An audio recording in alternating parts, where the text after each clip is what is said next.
এই যে তোমাদেরই বলছি, আমার ভিডিও দেখো কিন্তু সাবস্ক্রাইব করো না কেন বলো তো? তোমাদের জন্যই তো আমি এত কষ্ট করে নতুন নতুন কিছু আঁকার চেষ্টা করি।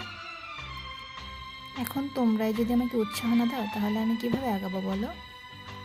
হ্যালো, আমি সঙ্গীতা। আজ আবার প্লাস্টিক বোতলে আঁকতে বসলাম। প্রথমে নীল সাদা রং করে শুকিয়ে নিয়েছিলাম বোতলে, তারপর সাদা রঙের খুব সহজ করে কিছু ফুল করে নিয়েছি, পাতা করেছি সবুজ রঙের, এরপর মার্কারের মাধ্যমে এভাবে হাইলাইট করেছি। ফুলগুলোর মধ্যে হালকা হলুদ রং ব্যবহার করেছি, আর উপরটাতে এরকম কিছু পাতা ডিজাইন দিয়েছি। কেমন লাগলো এই পেন্টিংটি অবশ্যই কিন্তু জানাবে। নিত্য নতুন ভিডিও দেখার জন্য চ্যানেলটি সাবস্ক্রাইব করে দিও। দেখা হচ্ছে আবার নতুন কোনো ভিডিওতে। সবাই ভালো থেকো, টাটা।